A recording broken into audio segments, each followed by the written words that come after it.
नमस्कार विद्यार्थी मित्रांनो, इयत्ता तिसरी मंथन विषय गणित घटक 4 अपूर्णांक उपघटक 4 समच्छेद अपूर्णांकाची बेरीज वजाबाकी व्यवसाय।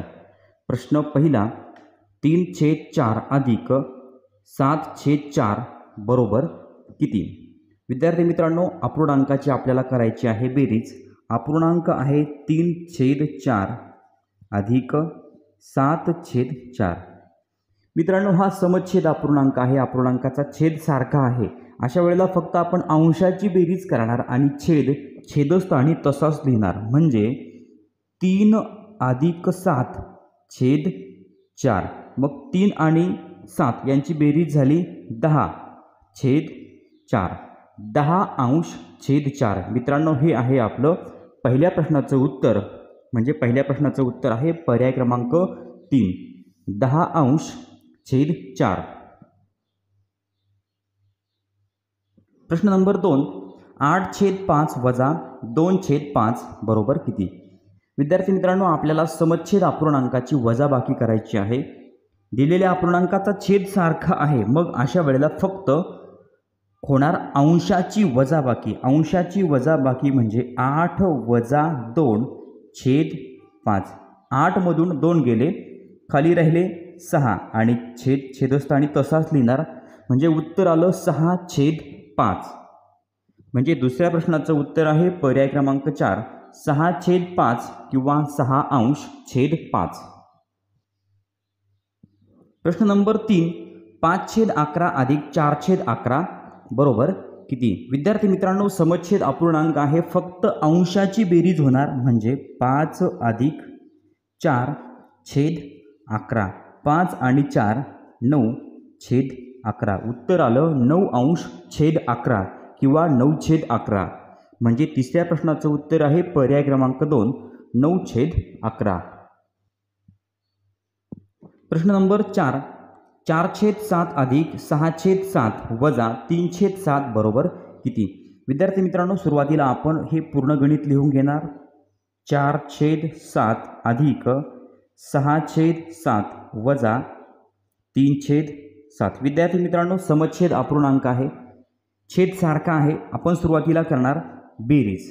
मग आता बेरीज होणार 4 अधिक 6, फक्त अंशाची बेरीज होणार, छेद छेदस्थानी तसाच राहणार। मग 6 आणि 4 झाले 10, 10/7। आता जे उत्तर आलं त्या उत्तरातनं मित्रांनो पुन्हा आपल्याला वजाबाकी करायची। वजा करणार आपण 3/7।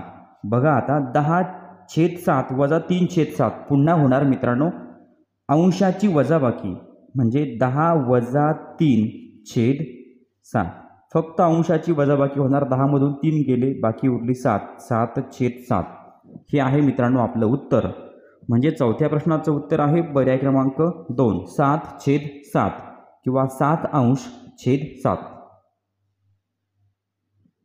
प्रश्न नंबर 5 4/3 अधिक 2/3 अधिक 3/3 बरोबर किती। विद्यार्थी मित्रांनो, बेरीज करायची आहे, अपूर्णांकाची बेरीज आहे, समच्छेद अपूर्णांक आहे। अशा वेळेला फक्त अंशाची बेरीज होणार आणि छेद छेदस्थानी तसाच लिहिला जाणार, म्हणजे 4 अधिक 2 अधिक 3/3। मग 4 आणि 2 6, 6 आणि 3 9, 9/3 किंवा 9/3। विद्यार्थी मित्रांनो, पाचव्या प्रश्नाचं उत्तर आहे पर्याय क्रमांक 1। प्रश्न नंबर 6 एका ऊसाचा 5/12 भाग राजूला व 3/12 भाग संजूला दिला तर कोणाला जास्त ऊस मिळाला। विद्यार्थी मित्रांनो, 5/12 एवढा भाग राजूला दिला आणि 3/12 एवढा भाग संजूला दिला। मग आता मित्रांनो 12 पैकी 5 भाग राजूला मिळाले आणि 12 पैकी 3 भाग संजूला मिळाले, म्हणजे सगळ्यात जास्त भाग कुणाला मिळाला तर राजूला मिळाला। म्हणून सहाव्या प्रश्नाचं उत्तर आहे पर्याय क्रमांक 1 राजू। म्हणजे मित्रांनो या ठिकाणी एक लक्षात ठेवायचं, 12 पैकी 5 मिळाले आणि 12 पैकी 3 मिळाले, म्हणजे 5 जादा आहे, म्हणून राजूला जास्त भाग मिळाला। म्हणून उत्तर आहे पर्याय क्रमांक 1 राजू। प्रश्न नंबर 7 एका पुस्तकाचा 2/5 भाग सोमवारी व 1/5 भाग मंगळवारी वाचला तर एकूण किती भाग पुस्तक वाचून झाले? मित्रांनो 2/5 एवढा भाग सोमवारी आणि 1/5 एवढा भाग मंगळवारी.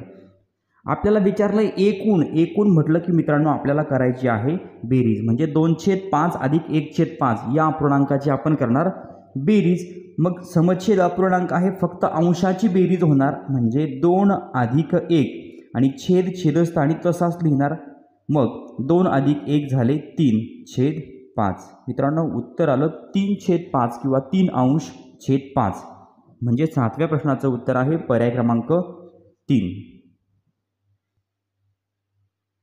प्रश्न नंबर 8. एका संख्येचा पावभाग 15 आहे तर ती संख्या कोणती? विद्यार्थी मित्रांनो संख्येचा पावभाग, आता बघा पावभाग आहे 15. आणखीन मित्रांनो एक पावभाग मिळवला म्हणजे अर्धा होणार, आणखीन पावभाग मिळवला म्हणजे पाऊण होणार आणि आणखीन पावभाग मिळवला म्हणजे होणार 1. म्हणजे या ठिकाणी बघा 5 × 5 5 × 10 5 × 15 5 × 20 हातचे आले 2 आणि 1 2 3 4 आणि हातचे 2 म्हणजे 6. मित्रांनो 4 पावभाग एकत्र आपण जोडले तर एक संख्या तयार होईल, म्हणजे ती संख्या आहे 60 किंवा 15 × 4 जर केलं तर 15 × 60. म्हणजे एका संख्येचा पावभाग जर 15 असेल तर ती संख्या असेल 60. बघा एक चपाती असते, एका चपातीचा एक भाग, 2 भाग झाले म्हणजे अर्धी चपाती होणार, 3 भाग झाले म्हणजे पाऊण आणि पूर्ण 4 भाग, 4 पावभाग आपण एकत्र केले म्हणजे पूर्ण एक चपाती तयार होते. त्या पद्धतीनं एका पावभाग नंतर आपण आणखीन 3 पावभाग जर मिळवले म्हणजे आपल्याला पूर्ण एक भाग किंवा पूर्ण ती संख्या तयार होणार. म्हणून 8व्या प्रश्नाचं उत्तर आहे पर्याय क्रमांक 2 60. प्रश्न नंबर 9.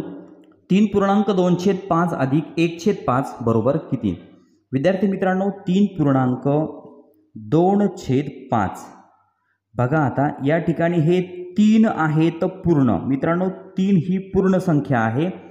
मग आता 2/5 हा अपूर्णांक आहे.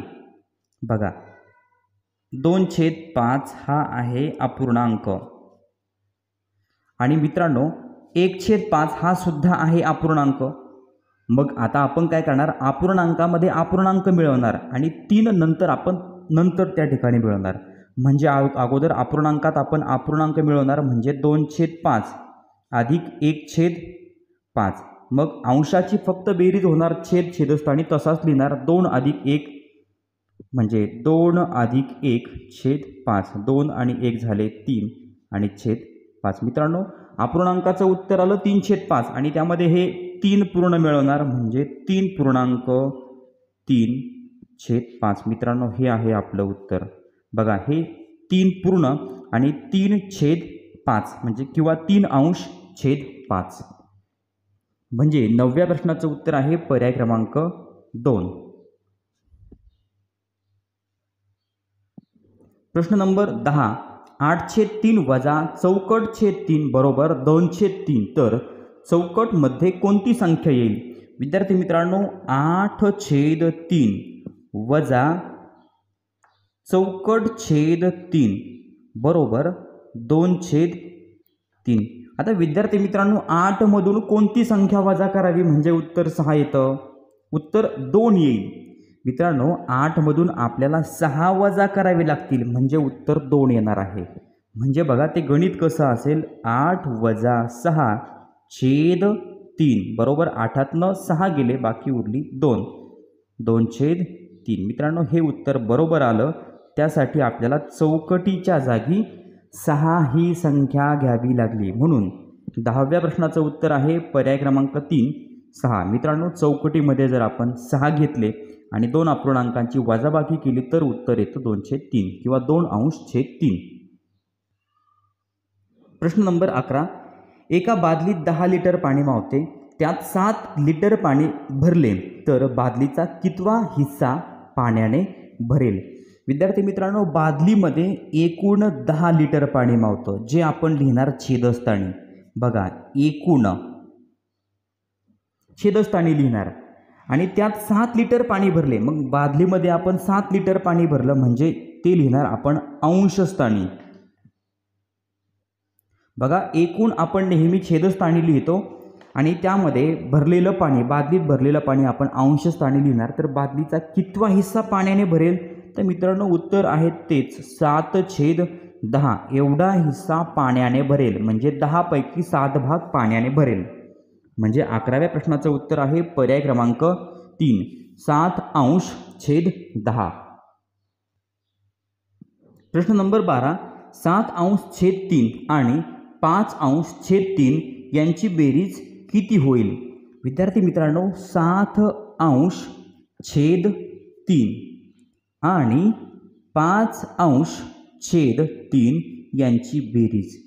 मित्रांनो फक्त आपल्याला अपूर्णांक अक्षरामध्ये दिलेले आहेत. आता आपल्याला करायची अपूर्णांकाची बेरीज. हा आहे समच्छेद अपूर्णांक, कारण की अपूर्णांकाचा छेद मित्रांनो सारखा आहे 3 3. फक्त आपण अंशाची बेरीज करणार आणि छेद छेदस्थानी तसाच लिहिणार. 7 + 5 छेद 3. 7 आणि 5 12 3. उत्तर मित्रांनो उत्तर आलं 12/3 किंवा 12/3. म्हणजे 12व्या प्रश्नाचं उत्तर आहे पर्याय क्रमांक 1 12/3. प्रश्न नंबर 13 एक पाण्याचा हौद त्याच्या 10 समान भागांपैकी 4 भाग पाण्याने भरला तर तो किती भाग रिकामा राहिला? विद्यार्थी मित्रांनो पाण्याचा हौद आहे ज्याचे 10 समान भाग आहेत, त्यापैकी 4 भाग पाण्याने भरलेला आहे. बघा हौदाचे एकूण 10 समान भाग केलेले आहेत आणि त्यातला 4 भाग पाण्याने भरलेला आहे. बघा 4 भाग आहे पाणी. मग आता किती भाग रिकामा आहे? मित्रांनो 4/10 एवढा भाग पाण्याने भरलेला आहे. मग आता रिकामा भाग किती आहे? तर मित्रांनो 10 पैकी 4 भाग भरलेले आहेत. म्हणजे 10 मधून जर आपण 4 वजा केले तर खाली किती राहणार? 6. 6 एवढा भाग रिकामा आहे. पण किती पैकी 6? तर 10 पैकी 6 म्हणजे 6/10. एकूण 10 भाग आहेत, त्यातला 6 भाग रिकामा आहे. पुन्हा बघा मित्रांनो एकूण आहे 10 आणि त्यातले 6 भाग काय आहे? रिकामे. म्हणजे आपलं उत्तर आहे 6/10 किंवा 6/10. मित्रांनो हे आहे आपलं उत्तर. म्हणजे 13व्या प्रश्नाचं उत्तर आहे पर्याय क्रमांक 3 6/10. प्रश्न नंबर 14 खालील पर्यायातील योग्य बेरजेची जोडी कोणती? विद्यार्थी मित्रांनो अपूर्णांकाची योग्य बेरजेची जोडी कोणती आहे ते आपल्याला ओळखायचं आहे. आता पर्याय क्रमांक अ 5/9 + 2/9. मित्रांनो फक्त अंशाची बेरीज होणार. 5 + 2 किती झाले? 7. 7/9. मित्रांनो उत्तर बरोबर आहे. पर्याय क्रमांक अ जोडी बरोबर आहे. आता 11/8 + 4/8. आता 11 आणि 4 झाले मित्रांनो 15. 15/8 उत्तर यायला पाहिजे पर्याय क्रमांक ब चं. आपल्याला उत्तर दिले 7/8 म्हणून पर्याय क्रमांक ब जोडी आहे चूक. पर्याय क्रमांक क आहे 1/15 + 3/15. मित्रांनो अंशाची बेरीज होणार, छेदस्थानी तसाच राहणार. म्हणजे 1 + 3 किती होणार? 4 आणि छेदस्थानी 15 येणार, पण या ठिकाणी 30 दिले म्हणून पर्याय क्रमांक क सुद्धा आहे चुकीचा. पर्याय क्रमांक ड आहे 6/17 + 2/17. मित्रांनो 6 आणि 2 8. 8/17. पर्याय क्रमांक ड आहे बरोबर. म्हणजे अ आणि ड असे 2 पर्याय बरोबर आहेत. म्हणून 14व्या प्रश्नाचं उत्तर आहे पर्याय क्रमांक 2 फक्त अ आणि ड योग्य. प्रश्न नंबर 15 4/13 + चौकट/13 बरोबर 11/13. सोबतच्या उदाहरणात चौकटच्या जागी कोणता अंक येईल? विद्यार्थी मित्रांनो 4/13 या अपूर्णांकात आपण मिळवणार चौकट/13 आणि मित्रांनो उत्तर येते 11/13. मग आता बघा मित्रांनो आपण 4 मध्ये कोणती संख्या मिळवली असेल? बघा 4 अधिक कोणती संख्या असेल? छेदस्थानी आपण 13 तसेच लिहिणार म्हणजे उत्तर 11 येतं. तर मित्रांनो 4 मध्ये जर आपण 7 मिळवले तर उत्तर 11 येतं. 7 आणि 4 11. मग 7 आणि 4 झाले 11. 11/13 किंवा 11/13. मित्रांनो आपल्याला चौकटीच्या जागी 7 ही संख्या घ्यावी लागेल. म्हणजे अ हे उत्तर आपलं बरोबर आहे. पर्याय क्रमांक अ हे उत्तर आपलं बरोबर आहे. म्हणजे 15व्या प्रश्नाचं उत्तर आहे पर्याय क्रमांक 1, फक्त अ योग्य. प्रश्न नंबर 16. केशवरावांनी त्यांच्या 8 हेक्टर क्षेत्रातील 2 हेक्टर क्षेत्रात गहू पेरला व उरलेल्या भागात ज्वारी पेरली, तर त्यांनी किती भागात ज्वारी पेरली? विद्यार्थी मित्रांनो, केशवरावांचं एकूण क्षेत्र आहे 8 हेक्टर, म्हणजे जे लिहिणार आपण छेदस्थानी. त्यातल्या 2 हेक्टर क्षेत्रात त्यांनी गहू पेरला, म्हणजे 2/8 एवढ्या भागात त्यांनी मित्रांनो गहू पेरला. एकूण आहे 8 हेक्टर क्षेत्र, बघा एकूण. आणि 8 हेक्टर क्षेत्रापैकी 2 हेक्टर क्षेत्रात त्यांनी काय केला? गहू केला. मग आता उरलेल्या भागात ज्वारी पेरली, म्हणजे मित्रांनो 8 मधून जर आपण 2 वजा केले तर खाली किती राहणार? 6 हेक्टर क्षेत्रात मित्रांनो त्यांनी ज्वारी पेरली. बघा, 6 हेक्टर क्षेत्रात त्यांनी ज्वारी पेरली, पण किती हेक्टरपैकी? 8 हेक्टरपैकी 6 हेक्टर क्षेत्रात त्यांनी ज्वारी पेरली, म्हणजे 6/8 हे आहे मित्रांनो ज्वारीचं क्षेत्र. एकूण आहे 8 हेक्टर क्षेत्र, त्यातल्या 6 हेक्टर क्षेत्रात त्यांनी ज्वारी पेरली. म्हणजे मित्रांनो आपलं उत्तर आहे किती भागात ज्वारी पेरली? 6/8 म्हणा किंवा 6/8. बघा, पर्याय क्रमांक ब मित्रांनो उत्तर बरोबर आहे 6/8. आणि 6/8 क हे उत्तर सुद्धा बरोबर आहे. ब आणि क असे 2 पर्याय बरोबर आहेत.